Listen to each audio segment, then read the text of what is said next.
Olá, boa noite, bom dia, boa tarde. Eu estou aqui com meu novo amigo Mauro Odo, né?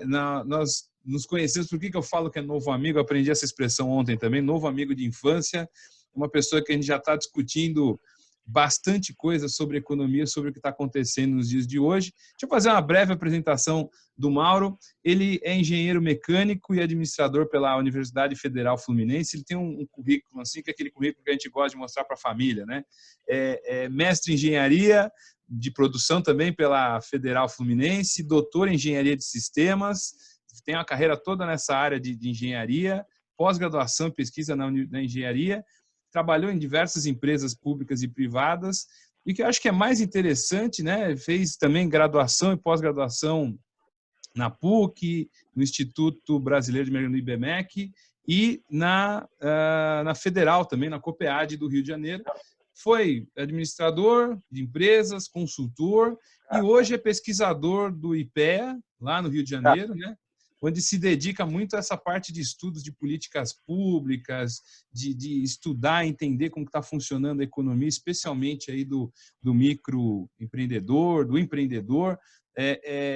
Tem alguns trabalhos que depois a gente disponibiliza para vocês no site aí, que são muito interessantes. E, Mauro, faltou alguma coisa? Errei alguma coisa aí? Não, você falou que o lugar, né, minha formação é na UFSM e na COP. Uhum. As outras faculdades que você falou onde eu dei aula, não onde eu estudei. Ah, boa, desculpa. Então tá ótimo. A gente acaba tendo né? O professor pega um pouquinho dos lugares que passa, né? Apesar que aquela formação original é alguma coisa que deixa meio. Eu costumo brincar com meus alunos que a formação original molda do jeito que a gente pensa, né? Quer dizer, o engenheiro pensa como engenheiro, mesmo que mude de carreira durante a vida, economista, advogado e tudo mais. Mas o nosso interesse, nossa conversa aqui, acho que é muito interessante. Primeiro que a proposta do canal aqui é trazer gente que está pensando coisas importantes exatamente num momento como esse, que é um momento crucial da economia. Quer dizer, provavelmente nós vamos passar pela maior recessão ou depressão que a gente tem conhecimento na história recente da economia. E o Mauro me chamou a atenção numa conversa que eu tive inicialmente com o Giovanni, que também está aqui no nosso canal, o Giovanni, que é do Sebrae, né? Ele comentou muito sobre esses trabalhos, essas pesquisas que estão sendo feitas aí nessa área enfim, de política pública, e aparentemente com essa crise, o olhar para o pequeno, para o informal, para aquele que trabalha e que ninguém vê, né? É o invisível da vez, o foco vai ter que ser direcionado a eles, porque se a gente não tiver uma direção para esse pequeno empresário, empreendedor, nós vamos ter problemas muito sérios na economia. Vou falar menos, Mauro, tudo bem? O que você acha de tudo que está acontecendo aí de impacto com essa crise? Qual a sua visão sobre essa situação atual do que a gente está vivendo? Antes de qualquer coisa, obrigadíssimo pelo convite. Né? Obrigado. Prazer é nosso, viu? E deixar um agradecimento já de antemão ao Giovanni, né, que ter feito essa ponte, que é um queridíssimo amigo. Eu costumo dizer que quando eu crescer eu quero ser igual a ele. Né? Ele disse isso de você também. É um cara que eu tenho enorme admiração pelo trabalho que ele faz. E essa oportunidade de estar falando, porque a gente é pesquisador, cara, e é muito comum que a gente escreva para distantes, né? A gente produz e vai, né, escrevendo paper e publicando coisa para botar na estante. Uhum. Né? E é muito legal quando a gente consegue um espaço para sair um pouco desse mundo. Então, obrigadíssimo aí pela oportunidade. Com prazer. E espero divulgar isso com muita força, porque é o valor da pesquisa brasileira que precisa ir para a vida real, né? Eu acho que esse é o desafio. Bom, essa história toda está a gente, né, assim, né, a palavra mais leve que eu posso usar para essa situação é apreensão. Cara. Né? Assim, a magialista talvez seja apavoramento. Uhum. Porque as possibilidades são assustadoras. Né? E eu tenho dito que a gente está naquela situação, né, o pessoal que gosta de modelo matemático, né, que é o modelo de decisão sob incerteza do mínimo máximo arrependimento. Uhum. Né, que é aquele que leva a gente a fazer o seguro, por exemplo. Né? É o medo. Você não olha quanto vai te custar a ação, você olha quanto vai te custar caso o pior cenário aconteça. Uhum. Né? Quando você tem um pior cenário, o custo dele é absurdamente alto para você, né? Você vai trabalhar para mitigar ele, porque você não pode depois se arrepender disso. Eu acho que é numa situação dessa que não é que o mundo está se deparando hoje. Aqueles que não estavam trabalhando com esse modelo de decisão, devagarinho estão revendo sua posição. Né? Estão começando a ver que apostar num cenário mais otimista pode ter um preço muito alto. Uhum. E o cenário... E aí a gente está falando de economia, né? Essa pandemia, né? Ela é uma doença infecto-contagiosa, né? Que se alastra, então, é um efeito de saúde pública monstruoso que traz como rebote uma doença infecto-contagiosa na economia, né? Que é a destruição das cadeias produtivas por um alastramento. Na medida em que um deixa de pagar o outro, que vai deixando de pagar o outro, que vai deixando de pagar o outro, e isso encascata, né? Naufraga a economia como um todo. A gente estava até conversando, né? Antes disso, eu estava te falando, assim, tem duas questões, né? A gente tem que olhar isso com duas questões. Uma talvez mais... uma imediatista, essa imediatista é pessimista, né? E uma talvez mais geral, e essa pode ser um pouco mais otimista. Né? O que são essas duas coisas? Quer dizer, a imediatista qual o impacto desse negócio no Brasil, no nosso cotidiano, no nosso dia a dia, né? nas milhões de pessoas que estão sob o sério risco de passar fome. Né? O Brasil real, né? E daqui a pouco eu falo, né, por que eu chamo de Brasil real. O Brasil real está seriamente ameaçado de passar fome. E é passar fome mesmo, né? Não é figura de linguagem, é passar fome. Não é uma figura de linguagem. Já do ponto de vista mais macro, né, olhando a economia globalizada como um todo, né, ou financeirizada, como caracterizou ela François Chanet,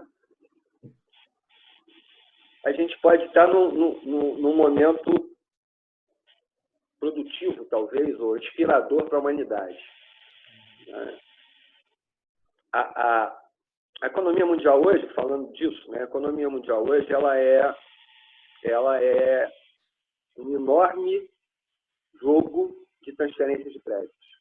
Né? Não existe mais dinheiro. Né? A gente recebe nosso pagamento num crédito bancário.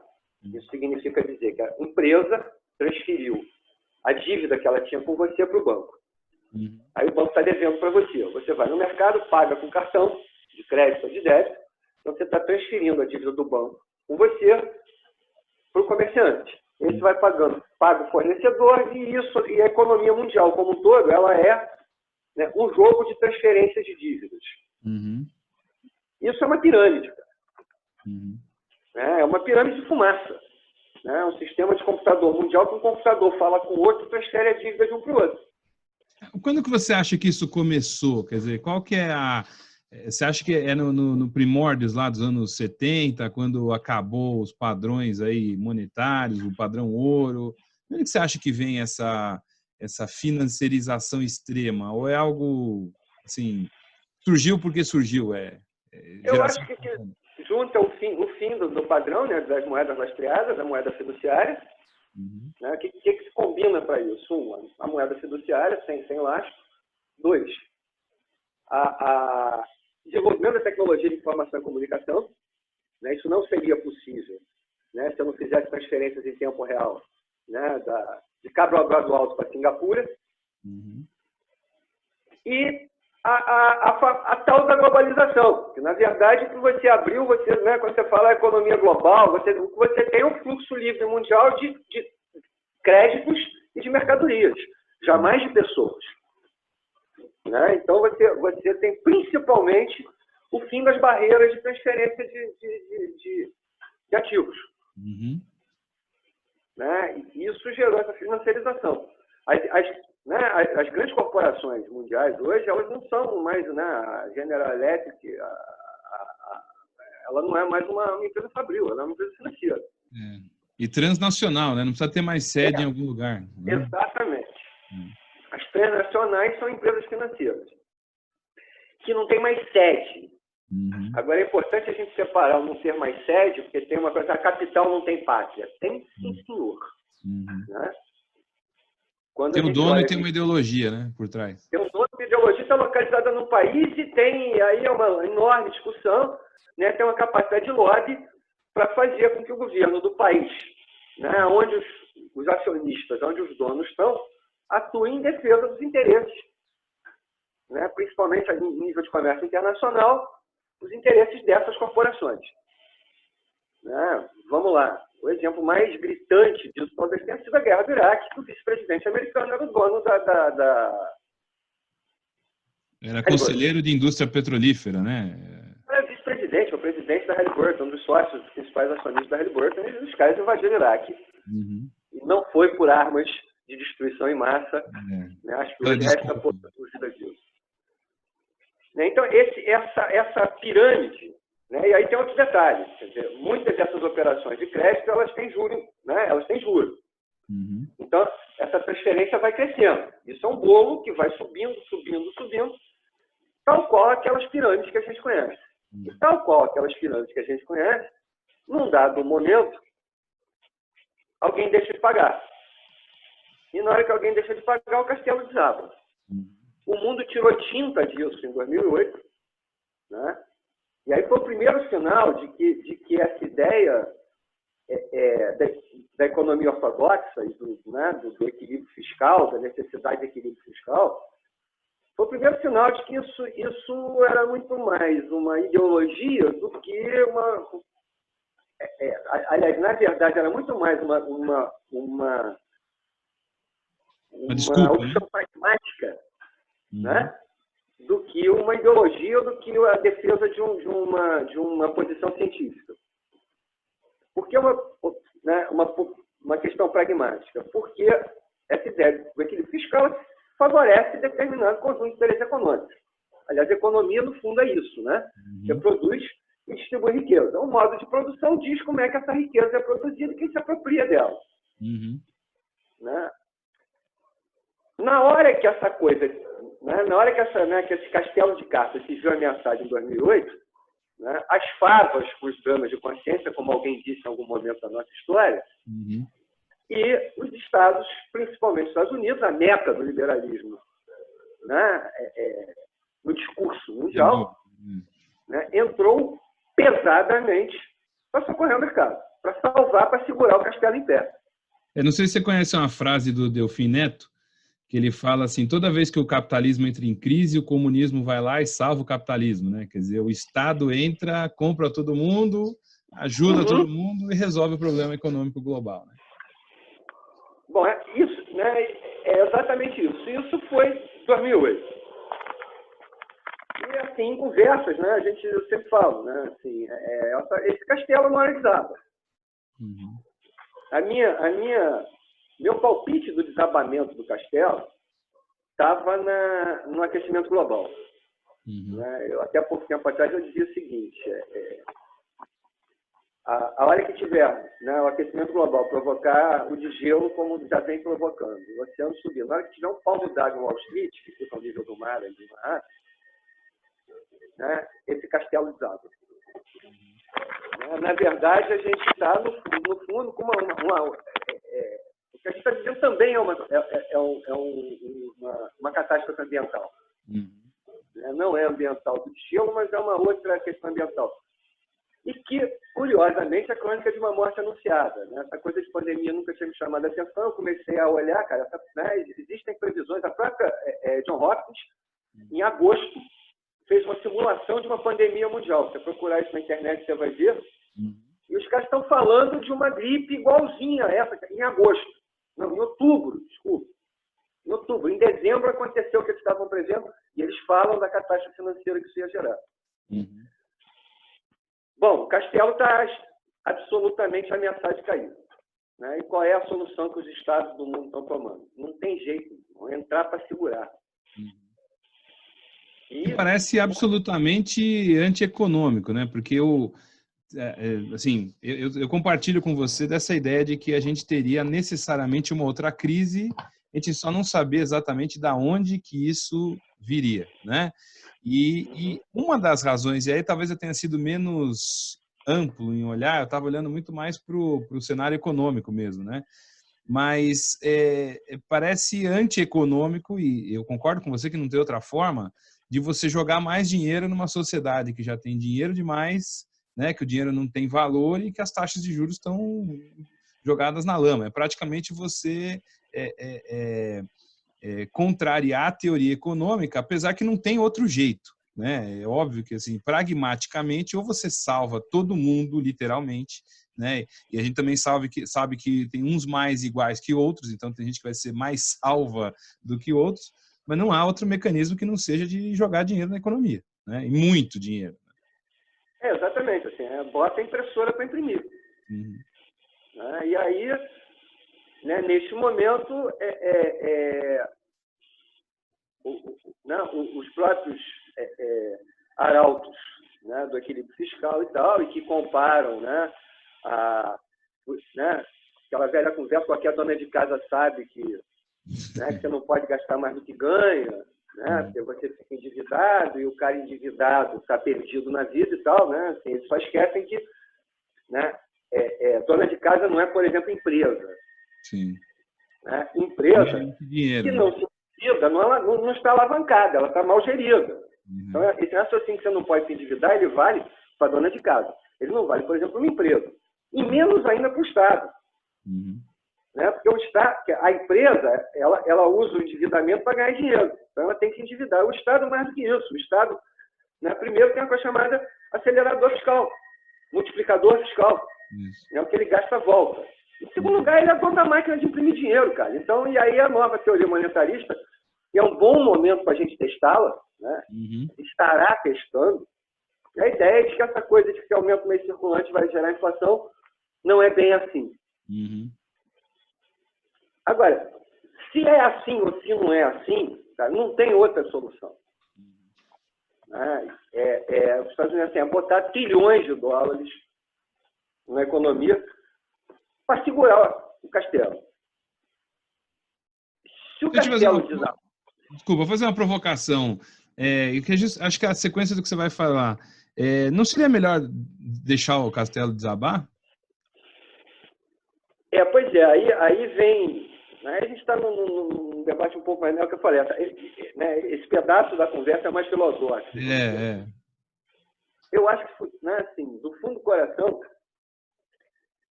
do ponto de vista científico e talvez ideológico, né, eu acho que o melhor seria o castelo desabar. O problema é que você falou, alguns são mais iguais do que os outros. Né? Se o castelo desaba, cara, isso vai ter um custo social. Né? E quem vai pagar a conta não é quem está na Faria Lima. Né? E aí a gente cai para o mundo prático, para a questão do Brasil. Quando eu te falei que eu sou otimista, assim, né? Einstein falou que ele não sabia que ele não sabia como ia ser a Terceira Guerra Mundial, mas que a quarta ia ser uma sucesso, né? Foi o Einstein, né, que disse isso? Acho que foi o Einstein. Foi Einstein. Acho que talvez a Guerra Mundial não seja uma guerra né, de batalhas, mas talvez a hecatombe não seja atômica, seja uma hecatombe econômica. Né? Então, talvez seja, né, talvez uma coisa dessa seja um momento de Gaia, né, o planeta Terra dá um chacoalho no ser humano, fala, fica aí no seu lugar, né, e rearrumar esse negócio. Só um comentário, acho que você tampou o microfone com alguma coisa, Mauro. Não. Não? Ele abaixou o volume um pouquinho. Ué? Não tinha nada. Não. Para mim ficou... Pode falar. Baixou? Baixou um pouquinho. Não sei se você pôs alguma coisa na frente. Não. Nada. Não. Tudo bem, eu ajeito aqui. Não tem... Depois eu corto esse pedaço aqui e a gente vai para frente. Pode ir. Beleza. Então, talvez esteja num momento assim, né? eu acho que né, os sistemas, todo sistema, ele entropia, né? Chega num ponto em que ou ele desagrega, né? A entropia leva ele ao estado de desagregação, ou ele se organiza de uma forma melhor. Uhum. Acho que a gente pode estar, né? Acho que a gente está neste momento. Um colapso, o custo disso eu acho que é muito alto do ponto de vista humano. Uhum. Eu estou otimista, né? Porque eu, assim, acredito que passar dessa história toda, o mundo não vai ser igual. Uhum. Né? Acho que a gente vai continuar com o sistema capitalista, mas né, as relações de poder, eu acho que elas vão ser modificadas. Eu acho que a accountability social, né, vai deixar de ser uma conversa para um certificado bonito na parede. Uhum. Né? Vai ter um rearranjo. E o impacto na vida das pessoas, o impacto micro é muito forte, né? Quer dizer, a pessoa está forçada a ficar em casa, encarando a família, encarando o trabalho, encarando uma outra realidade que ela não tinha, né? E aí, agora trazendo comigo, né, para o mais pragmático, né, qual é a situação que a gente depara no Brasil, e aí por que eu falei o Brasil real? Né, você sabe, na minha área de estudo é pequena empresa e economia informal. Uhum. O Carlos Mussi, que é o diretor da CEPAL Brasil, não sei se você conhece ele. Sim, sim. Não conheço O Mussi, pessoalmente, mas de nome, né? Tá, o Mussi é um querido amigo, aliás, outra pessoa que eu acho que você devia bater um papo. Uhum. Né? O Mussi tem uma frase, uma vez ele falou uma coisa que eu achei fantástica. Ele fala o seguinte, né? O discurso de pequena empresa é igual ao discurso de Nietzsche. Uhum. A toda a Nietzsche que você, né, entrevista, a Nietzsche, a candidata a Nietzsche, você pergunta assim, o que você quer que é o maior sonho? Ela vai dizer assim, meu maior sonho é implantar a paz na Terra. E faz assim, né? É a paz no mundo. Se você perguntar a qualquer... aliás, curioso, né? Porque as Nietzsches hoje mudaram bastante esse discurso. Né? A Nietzsche hoje não é mais aquilo que ela era há alguns anos. Mas elas querem evitar o degelo agora, né? Essa imagem permanece. É. Se perguntar a qualquer político, a qualquer formulador de política pública, qualquer coisa assim, ele vai dizer, pequena empresa é a minha prioridade. Todo mundo fala isso. Uhum. Mas quando você olha na prática as políticas públicas que existem efetivamente, cara, desculpa, isso não é a verdade. Uhum. Mais ainda, a maioria dos formuladores de política pública no Brasil, a maioria dos ocupantes de cargos legislativos, de cargos executivos e principalmente de cargos judiciários, desconhecem o Brasil. Uhum. São, né, Ipanema e Avenida Paulista. Brasília, Ipanema e Avenida Paulista. As pessoas, né, metade dos trabalhadores do Brasil ganham menos do que um salário mínimo. Coisa de 50 milhões de pessoas, né? Isso. Eu estou fazendo a conta da população economicamente ativa, né? Então, 50 milhões de pessoas. As pessoas não têm essa... Né, para a classe média, é difícil imaginar como é que alguém viva com menos de um salário mínimo. Mas metade da população do país vive com isso. E mais ainda, metade da população do Brasil tem ocupações informais. Na metade formal, mais ou menos metade trabalha em empresas de pequeno porte e microempresas, né, em pequenos negócios. Então, alguma coisa em torno de 70%, 75% dos brasileiros trabalham em pequenas empresas, formais ou informais. Então, quando você não olha esse universo,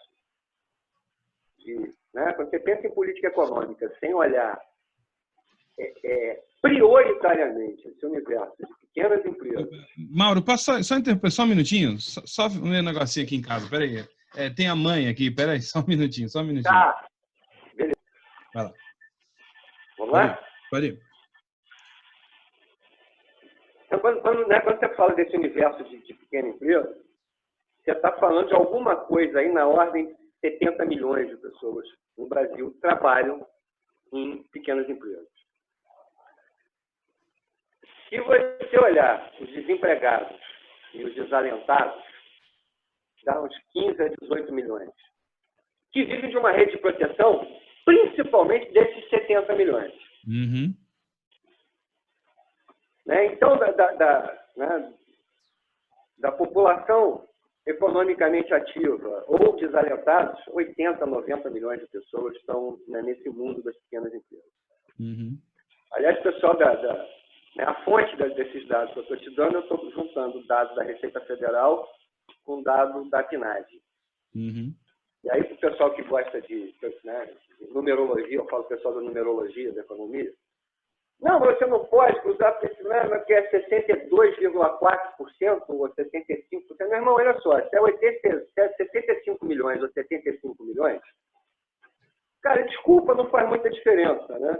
Se você parar para pensar que uma Noruega tem 4 milhões e a gente pode ter mais 4 milhões de desempregados, é muita gente. Concorda? Cara, o Uruguai tem 3 milhões. 3 milhões, exatamente. Quer dizer, a gente tem um universo de...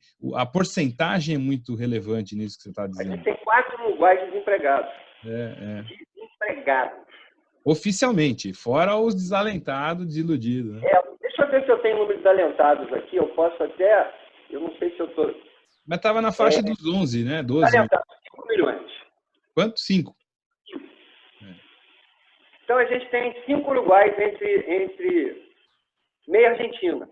Uhum. Entre desempregados e desalentados. É muita gente. E 2 argentinas trabalhando em empresas de pequeno porte, formais ou informais. Microempresas, empresas de pequeno porte, autônomos. Então, qualquer política pública que não tenha isso no centro, cara, não é do Brasil que você está falando. Uhum. Né? Entendeu? E aí tem aquela teoria da Belíndia, né? É do Bresser? Não, Não, é do André Lara, né? Não. Luso, não. Não, é de Mar Baixa. É do Baixa. Do Baixa, né? E é uma teoria que eu contesto. A ideia é que você tenha uma Bélgica e uma Índia. Né? Se você traçar uma linha divisória nisso aí, até é verdade. Né? E aí a gente passa a nossa vida toda fazendo política para a Bélgica.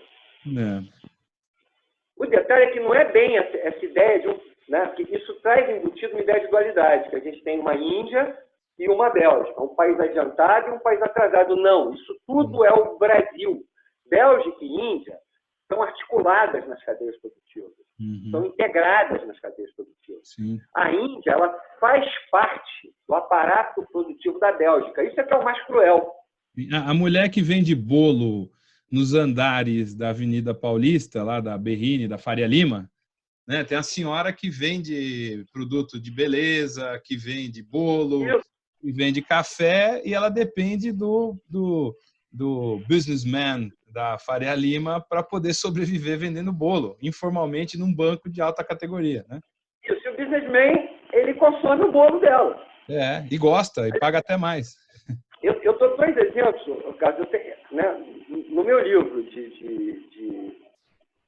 sobre pequena empresa e informalidade, aliás, pode fazer jabá. Faz seu comercial aqui, que é muito bom. Eu acho que foi o livro que eu... Deixa eu ver se eu acho o exemplar do livro aqui. Faz o merchan. Jabá. Momento jabá. É isso aí, ó. Boa. Um pirilampo no porão. Eu dei uma olhada com a indicação do Giovanni, é excelente. Qual a ideia do pirilampo no porão? É tentar botar luzinha, né, no que eles chamam de shadow economy, né, o subterrâneo da economia, ou a economia da sombra. Né? E a ideia é que isso aí, né, esse mundo, né, que é da economia da sombra, na verdade, o subterrâneo, ele é subterrâneo, ele é o porão onde está o alicerce da economia. Então, o mundo formal está apoiado nela. Né? E a gente, nesse livro, tenta botar uma luzinha nisso. E a gente tem um conceito nesse livro, né, da semi-formalidade. Quer dizer, a gente não existe o mundo formal e o mundo informal. Né? Você tem um construto que é semi-formal. Ele vai daí do informal absoluto ao formal absoluto, mas isso tudo está integrado. E mesmo se você pegar empresas pequenas, apesar de algumas serem formalizadas porque tem um CNPJ, elas são informais em registros, elas são informais em gestão, elas são informais em quase tudo, não é? Você tem da empresa formal, formalmente registrada, que opera uma parte da informalidade, caçadores, etc. E você tem o formal, que tem CNPJ. Ele é informal, camelô, que tem CNPJ, aceita cartão de crédito, ou ele não tem CNPJ, você tem um prestador de serviço que não tem CNPJ, mas tem a barriga de aluguel, ele arranja uma nota fiscal se você precisar. Exatamente, é. Né? Então, eu uso dois exemplos assim, onde para mim isso é mais gritante na realidade brasileira. O primeiro deles é o Carnaval de Escola de Samba do Rio de Janeiro. Ele vai do Estado ao crime organizado. Né? O maior produto de exportação turística, talvez o maior produto de exportação turística do Brasil, que é o desfile de escola de samba do Carnaval, ele envolve o Estado, ele é regulado pelo Estado, patrocinado pelo Estado, ele envolve grandes corporações multinacionais que patrocinam o evento, Ambev, etc. Ele envolve grupos de mídia, né? Um dos maiores grupos de mídia do mundo, que é a Rede Globo, né? Tem os direitos de transmissão exclusivos disso. Ele envolve agências de turismo, grandes hotéis, ao turismo informal, né? Ao guia de turismo. Para produzir esse evento, você tem de grandes estrelas do show business que recebem salários milionários para participar do desfile, trabalho voluntário, cooperativa, trabalho informal, até o crime organizado, que financia isso. Sabe que é um bom modelo de negócios, né? Quer dizer, se a gente conseguir tornar isso, né, o Brazilian Way of Management, seria muito bom, né?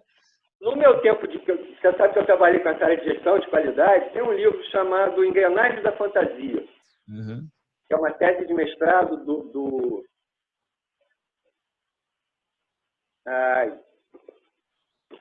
Engrenagem da Fantasia, bom nome.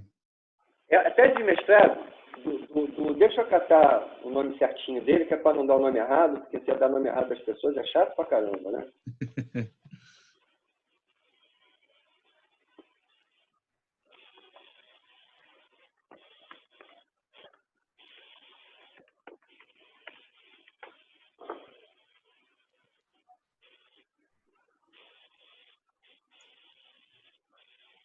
Hamilton de Souza. É de Souza. Com Z. É Hamilton, mas é Hamilton de Souza. Eu estava tentando lembrar o sobrenome dele que eu não lembrava. Isso foi a tese de mestrado do Hamilton, que virou um livro. Em Guerra da Fantasia, ele mostra como é que é o esquema de gestão de escola de samba. Né? Não tem esse componente, eu também não tinha esse componente na cabeça dessa coisa que você junta do Estado ao crime organizado para fazer esse negócio. E dá certo, é impressionante como dá certo, né? Quer dizer... No Brazilian Way of Management, que você falou aí, uma coisa que eu sempre falei na área da qualidade, é que se você tentar explicar para um alemão o que é um desfile de escola de samba, ele jamais vai entender. Exatamente. Se você virar para o cara, olha só, presta atenção. É uma ópera. O desfile de escola de samba é uma ópera. Sim. Você conta uma história, cantando, com música e dança. É uma ópera. Só que é uma ópera andando. Não é uma ópera num palco, é uma ópera que vai contando e desfilando, e andando.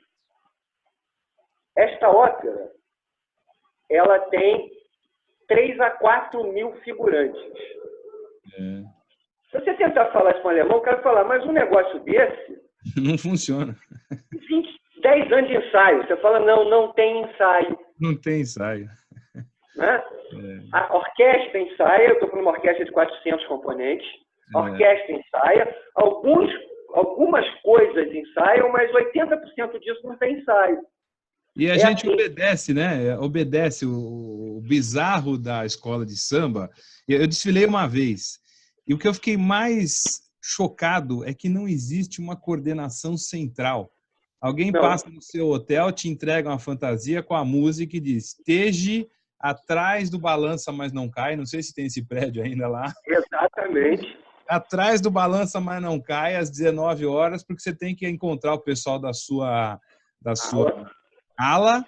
Aí você chega lá vestido, encontra um monte de gente igual, alguém apita lá, diz, presta atenção que vai ser assim, o negócio começa na hora, quando você vê, você está no meio da avenida, de repente acabou. E é um negócio que funciona sem... Não tem o CEO, não tem o gestor, não tem o dono. Não, é uma loucura. Cara, é assim.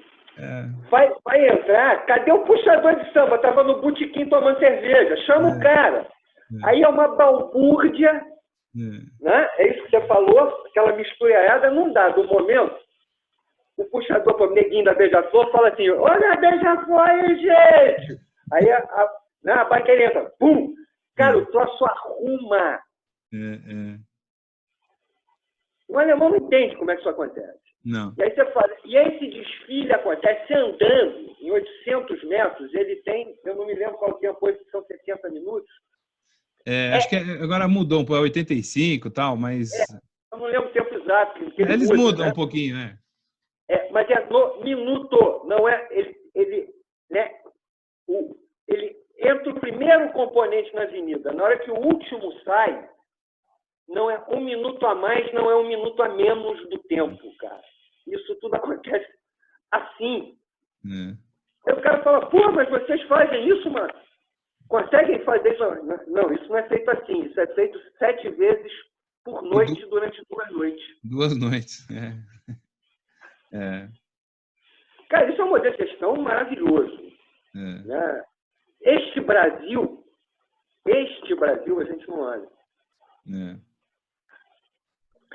Outro exemplo que a gente pode dar também dessa coisa, né, para a cadeia de consumo de automóvel. Ela também vai do Estado, da multinacional ao crime. Né? O consumo, a cadeia de consumo de automóvel, ela tem os centros de pesquisa da SEMPES, da Petrobras, fazendo combustível. Você tem os centros de pesquisa da Volkswagen, as multinacionais fabricando carro, o Estado regulando. Né? Aí você tem as oficinas, tem a autorizada, tem a não autorizada formal, você tem a oficina de calçada. A do Tião. Absolutamente informal. Você tem a peça de marca, você tem a peça de paralelo, você tem a peça de desmanche, né, aí é o crime organizado, né, o carro roubado que desmancha. Você tem o guardador de carro, o menino que limpa vidro, o trabalho escravo nas fazendas de produção de álcool. Isso tudo a gente consome. Eu consumo, você consome. Entender essa economia. Enquanto a gente não entender essa economia brasileira, a gente não entendeu o Brasil. E, assim, você acredita que esse chacoalhão, que nem nesse momento que a gente está gravando aqui a nossa entrevista, está lá os ministros falando um pouco das decisões aí, que na minha visão estão um pouco lentas. São lentas porque a gente desconhece o Brasil real, né? Quer dizer, o informal é informal mesmo.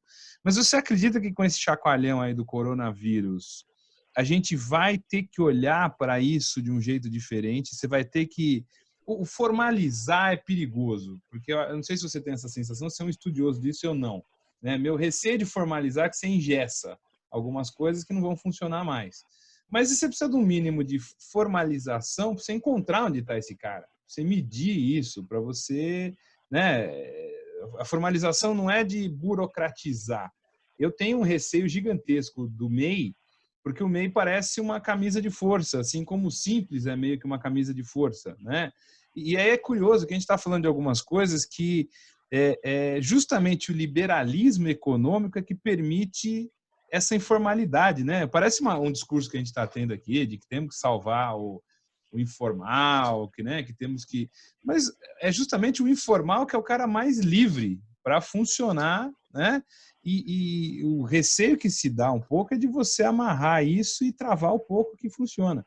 Quer dizer, a minha dúvida é, você acha que com essa hecatombe e certamente com o desastre que a gente vai ter, nós vamos olhar para essa economia informal diferente ou depois de passado tudo volta ao seu lugar como dantes? Eu espero que passe. Né? Você tocou num ponto que é muito interessante, Carlos. Assim, eu sempre falo, é muito curioso que os liberais, que têm o discurso do liberalismo, eles são liberados para a Avenida Paulista. É. Né? A ideia é o seguinte: o Estado não deve se meter em nada a não ser naquilo que me interessa. No fundo, é isso que eles falam. Porque o verdadeiro liberalismo, se você olhar das Smith, né, a premissa, Sim. desprezando o atrito, né, para quem estudou física, assim, desprezando o atrito e tal, aquelas coisas que a gente... Ceteris paribus do economista, é. Né? É. Assim, supondo produtores e consumidores pulverizados e não organizados e sem assimetria de informação, a mão invisível, né? A mão invisível concorrendo pelo preço e tal, a mão invisível é equilíbrio. Onde é que você encontra isso, cara? No camelódromo. Exatamente. Né? Liberalismo só tem no camelódromo. Né? Que produtores e consumidores estão pulverizados, desorganizados, não tem assimetria de informação, concorrem por preço e não tem apoio do Estado para ninguém ali. Uhum. É isso mesmo. Né? O liberalismo só tem no mundo informal, só tem no camelódromo. Desculpa, a Avenida Paulista não tem nada de liberal. O Estado sempre esteve atendendo eles. Uhum. Outro ponto que você tocou é essa questão do informal. Eu sempre uso, assim, a gente não tem que acabar com a informalidade, a gente tem que superar a informalidade. Bom. Acabar com a informalidade, né, assim, né, é trazer os informais para a institucionalidade, né, da Dinamarca. Que não funciona para nós. Não é né? A gente precisa entender que isso aqui não é Dinamarca, a gente não vai ser a Dinamarca quando crescer. Uhum. Né? Esse sonho, que isso aqui um dia vai ser igual a Dinamarca, não vai. Uhum. O Brasil não é uma Dinamarca atrasada que um dia será a Dinamarca. Não, o Brasil é o Brasil. E precisamos construir uma institucionalidade brasileira. E tem muito dinamarquês que gostaria de morar no Brasil. É verdade. É verdade. Você tocou na questão do MEI, por exemplo. Uma questão que a gente aborda no livro é a aversão do cidadão ao Estado brasileiro. O cidadão brasileiro, o pequeno empresário, médio empresário, né? Eu dei consultoria para a empresa há muitos anos. Você fala com o médio empresário, fala, cara, tem dinheiro do governo de graça. Ele fala, eu não quero. Eu não quero chegar perto do Estado. Uhum. Porque, né, l'État c'est moi. Uhum. Né? Aqui no Brasil, o brasileiro médio, quando se refere ao governo, se refere a eles. Exatamente. Né? Porque eles é o governo. Cara, desculpa, a gente vive uma democracia. O governo deveria ser nós. Mas a gente não sente isso. Sim. Um Estado que usa como símbolo da Receita Federal um leão, cara.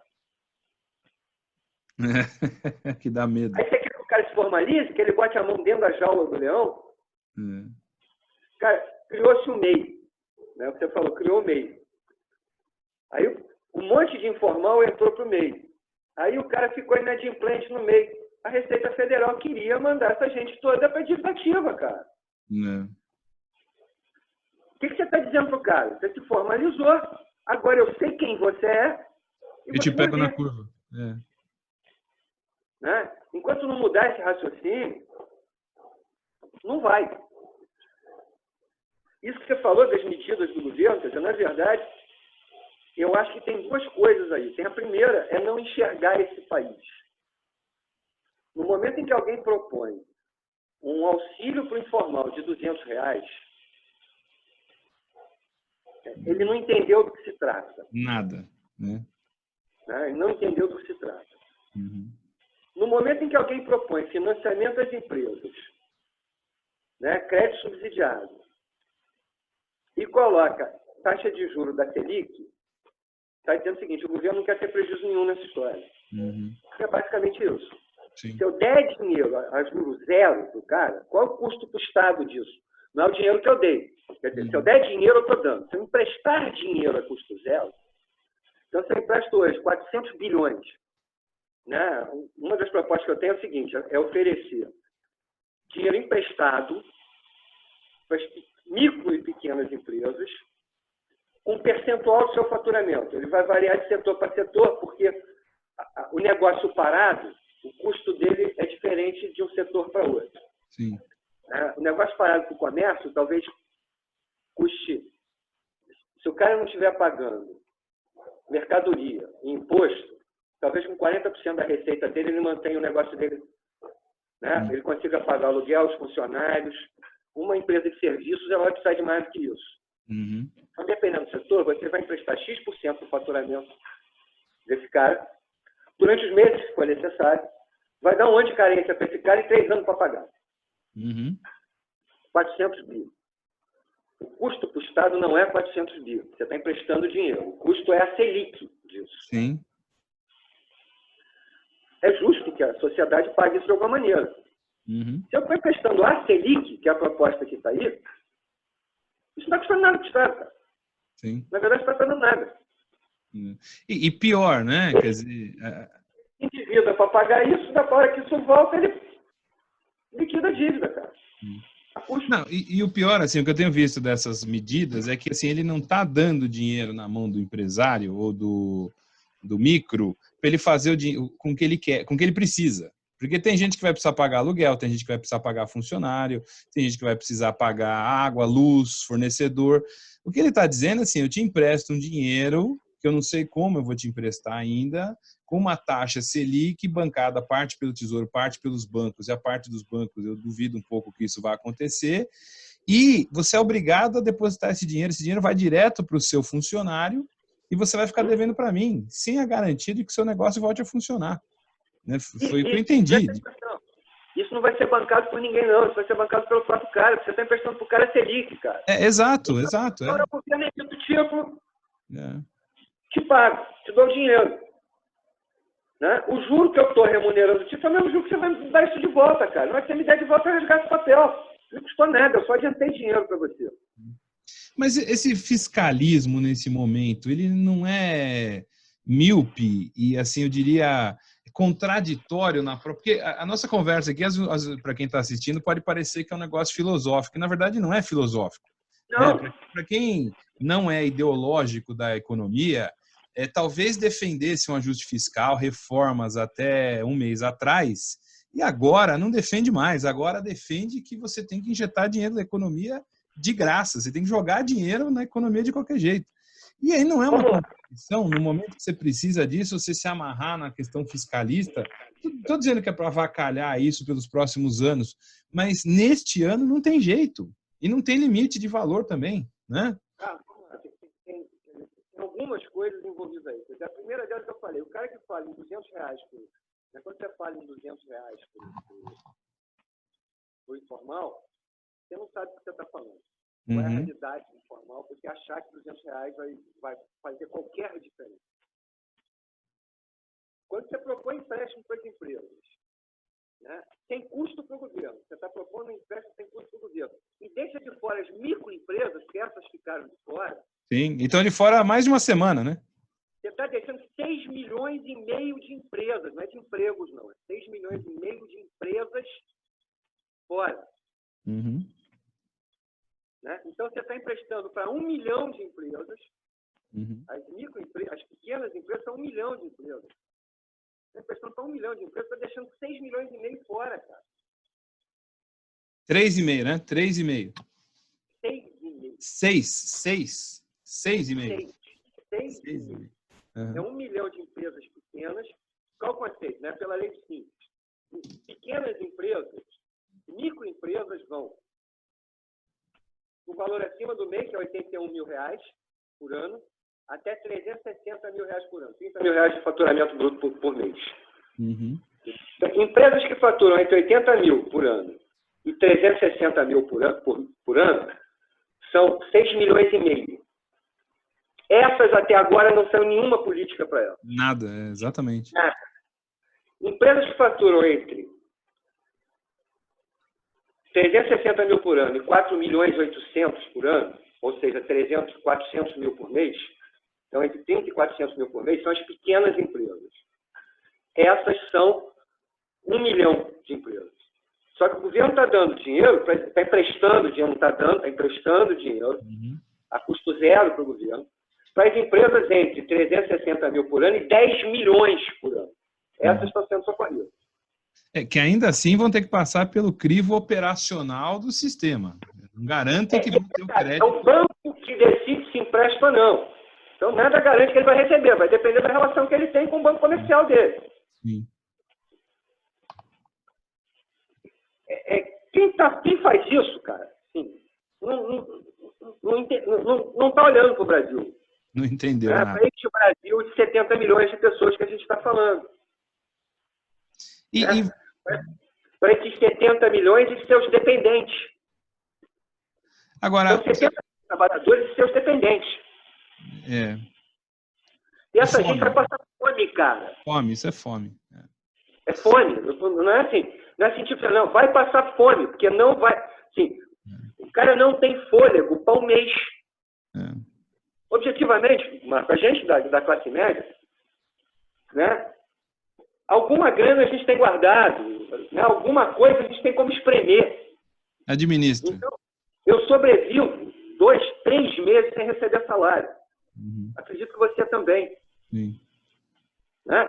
Atrasa a escola do filho, atrasa não sei o quê, mas comida na mesa não vai faltar. Vou deixar de comer a picanha no fim de semana, mas... Uma salsicha você come. Esse mundo está na salsicha, cara. Se não tiver da salsicha, não come nada. Então, fome mesmo para valer. Então, de um lado, né, não se está enxergando, né, não se compreendeu de que Brasil você está falando. E do outro lado, aí é a ideologia fiscalista. O cara é assim, eu tenho que manter aquele fiscal, né, eu tenho que manter aquele fiscal. Aí eu tomo uma medida que está dentro daquele fiscal e consigo um arranjo para arranjar uma grana para cobrir aquele fiscal. Aí a sociedade grita, vem a pressão política.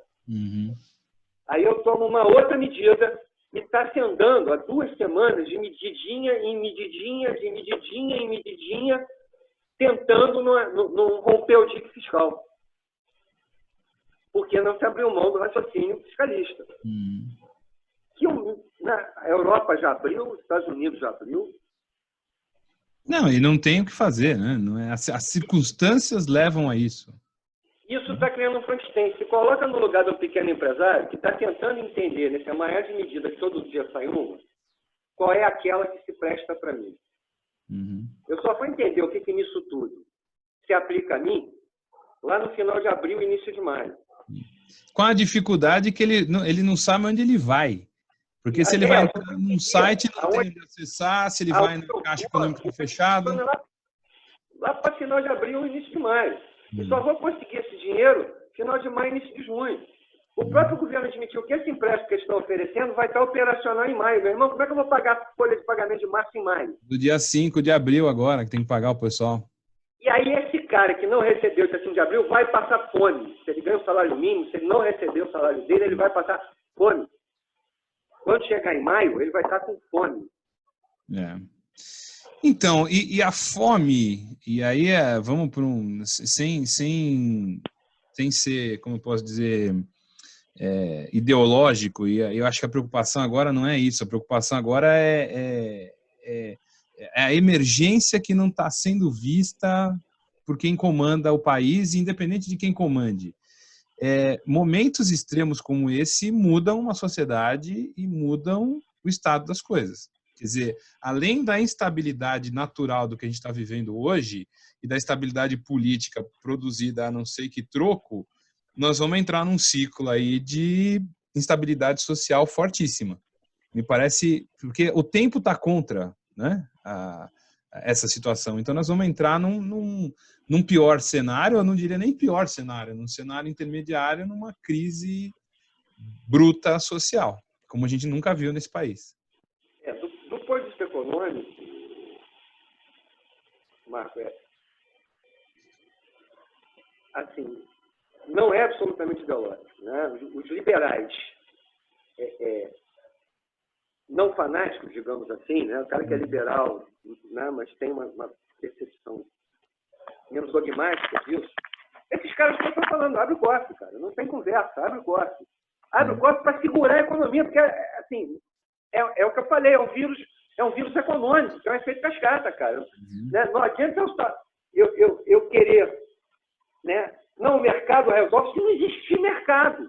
Não existe mais, É o cara que defende o livre mercado, ele está falando assim, vamos salvar o mercado, para que ele possa, porque não vai existir mercado. Então não adianta livre mercado onde não existe mercado. Boa. Porque, né, vai desabar. E aí, cara, mesmo do ponto de vista da teoria econômica, né, mesmo, né, o próprio liberal está entendendo o seguinte, quer dizer, eu vou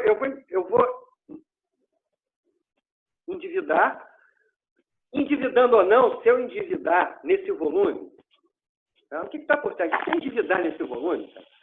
Eu estou criando, né, uma relação dívida-PIB, né, que eu estou jogando para as próximas gerações que é impagável. Sim. A solução é rodar a máquina mesmo. Sim. Se eu endividar, se eu não rodar a máquina agora e endividar, vai ter uma hora que eu vou ter que monetizar a dívida. Uhum. Porque o próprio Estado não vai aguentar pagar o juro dela. Uhum. Né? Não tem jeito. Eu vou ter que monetizar. Então, estou fazendo monetização.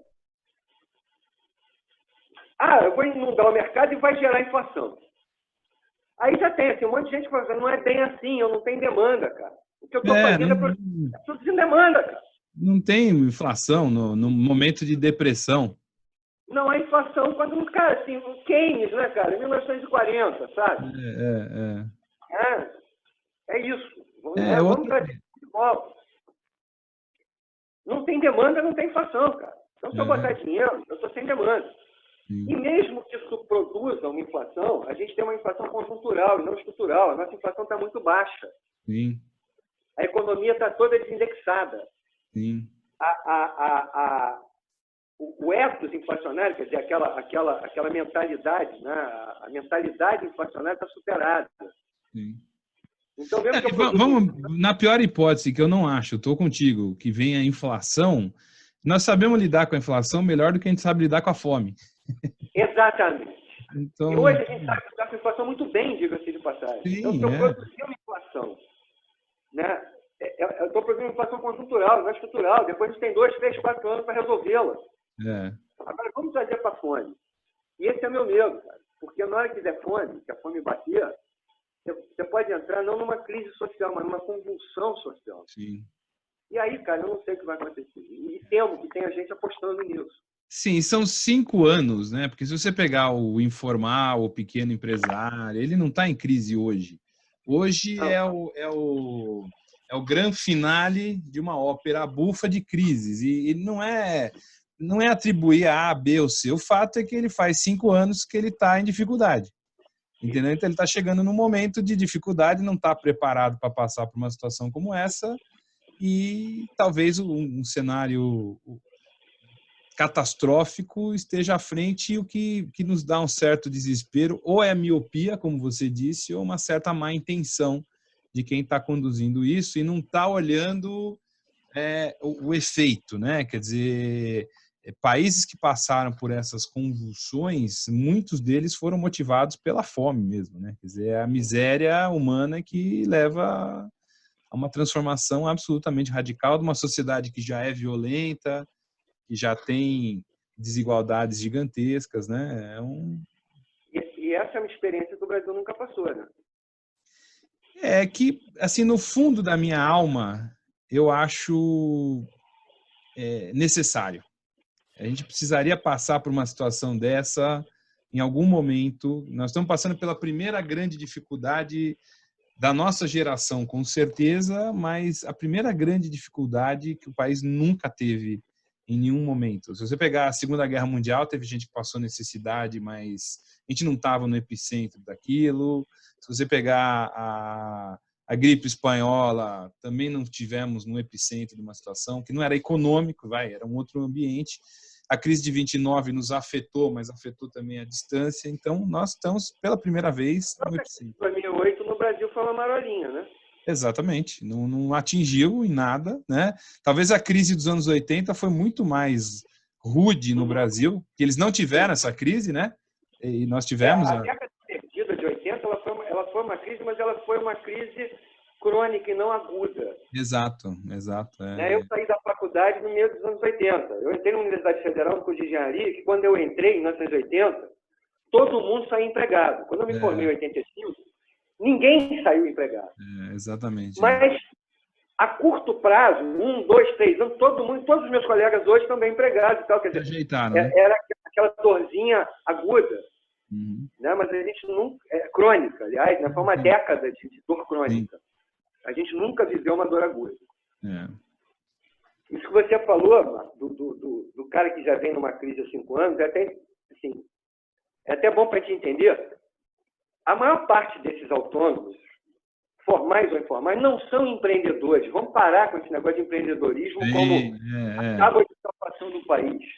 Né? A grande maioria desses caras tem uma ocupação de subsistência. O cara era desempregado e foi sobreviver como ele não arranja emprego, ele virou biscateiro, virou autônomo, camelô. Esse cara não é um empreendedor, ele não é um empresário. Na primeira oportunidade que ele tem um emprego de carteira assinada, ele cai fora. Né? E é uma massa que veio crescendo muito nos últimos 4 anos. E agora pega essa porrada pela frente. Eu acho, né, assim, eu não tenho dúvida que a gente vai sair com um país diferente. Né? Eu não sei a que preço. Inclusive do ponto de vista de política econômica. Né? Eu acho que ao final vai estar bem claro, né, que essa panaceia do equilíbrio fiscal, do liberalismo, ela vai diminuir o tom. Sim. Não vai ter como ser com gente passando necessidade defender o equilíbrio. Mesmo na hora que a gente voltar às CNTPs, digamos assim, né, essa ideia do equilíbrio fiscal acima de tudo, né, Deus acima de todos, equilíbrio fiscal acima de tudo, eu acho que isso como panaceia, no mundo inteiro vai estar superado. Então, eu acho que o próprio discurso... Né, esse é outro ponto curioso, quer dizer, não dá para fugir para os Estados Unidos para fugir dessa crise, porque ela é global. Né? Ela é global. E o discurso globalizado, o neoliberalismo globalizado, né, do equilíbrio fiscal globalizado, né, consenso de Washington e tal, né, eu acho que ao final dessa crise o mundo vai estar olhando, né, ele vai deixar de ter o peso hegemônico que ele tem hoje. Isso tudo é positivo. A minha preocupação é o preço. E aí eu acho que, né, cabe, né, aí aquele lado otimista de que eu acho que isso vai ser bom para a humanidade. Agora cabe a gente neste momento que se pague o menor preço possível por isso. E quem vai pagar o preço? Né? Né, que quem pague o preço e ele seja o menor possível. O menor custo humano. Alguém vai pagar esse custo. Que esse custo seja o menor custo humano possível. Eu acho que no Brasil não está se caminhando para isso. Mauro, olha, eu acho que a gente certamente é a primeira de uma série de conversas que nós vamos ter, porque eu acho que é absolutamente esclarecedor.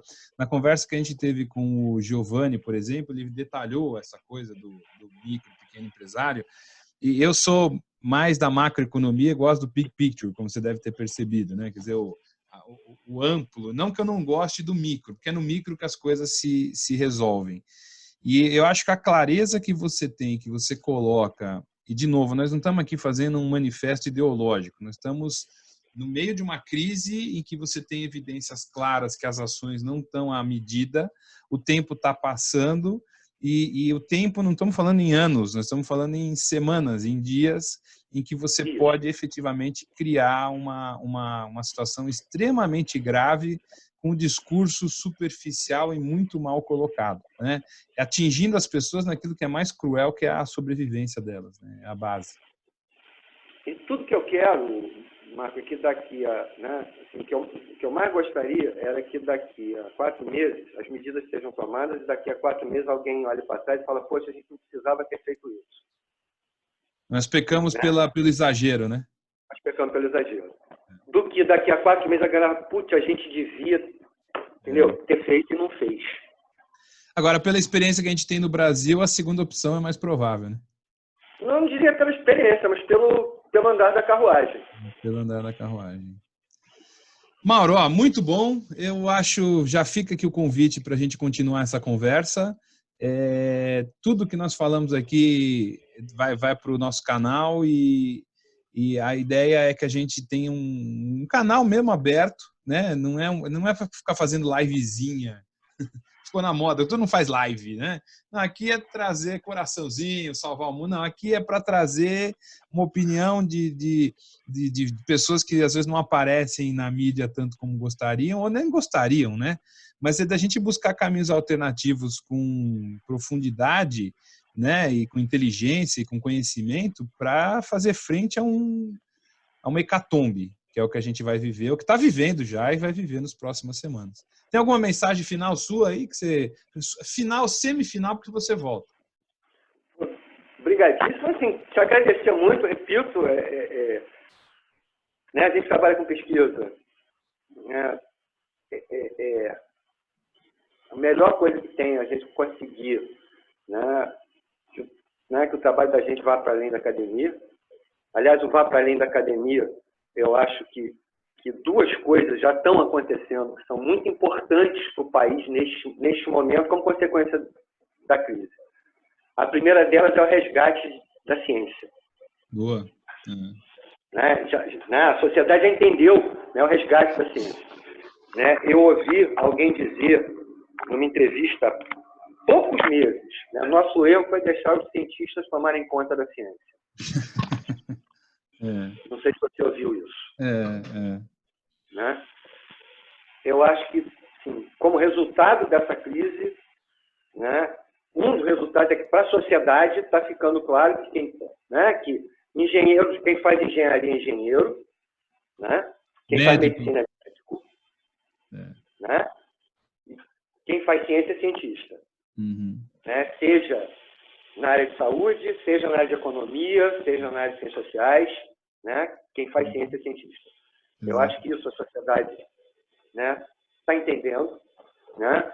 E uma outra coisa que a sociedade, né, me parece, eu tenho visto isso, começa a entender é que servidor público não é parasita.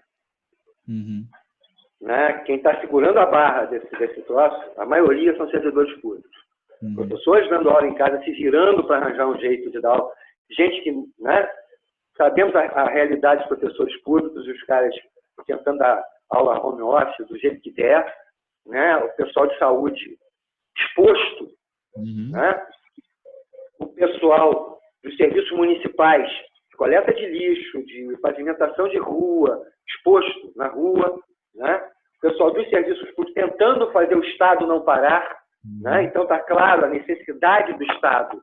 Polícia, claro, segurança, né? De tudo, né? Não se edita uma medida provisória se não tiver, né, um assessor jurídico lá que pegue o papel de uma mesa e leve para outra. Essa medida provisória não sai.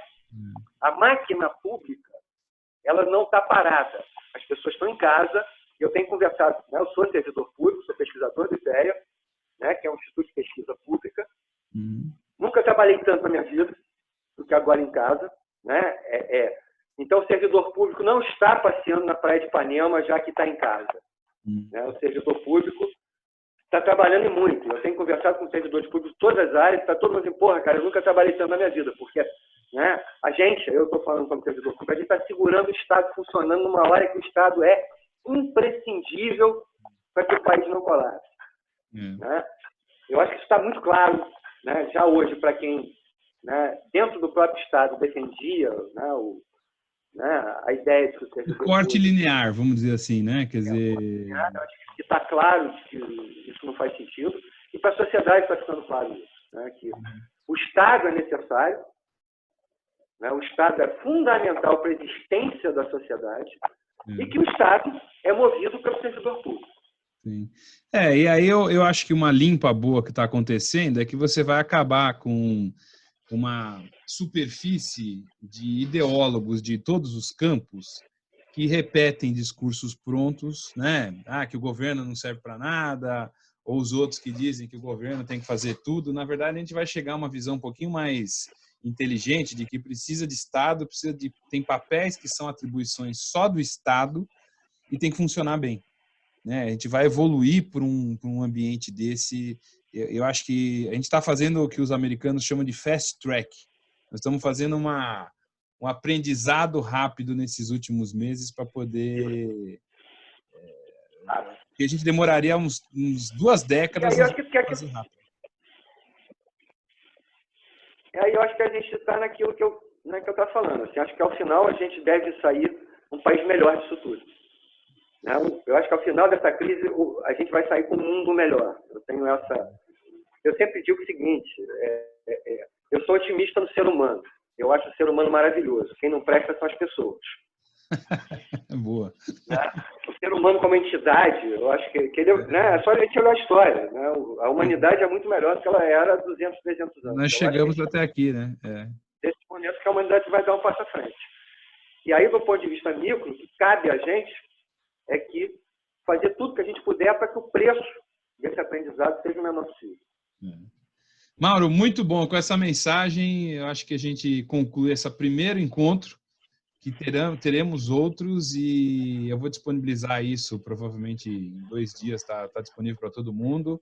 E isso aqui, inclusive, serve como material de aula de alunos.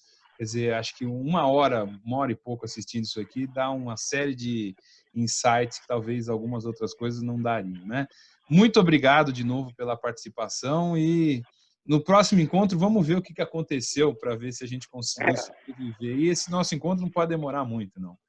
Muito obrigado. Mais uma vez pelo convite, Marcos. Estamos juntos, cara. Estamos juntos. Obrigado. Um abraço. Um abraço.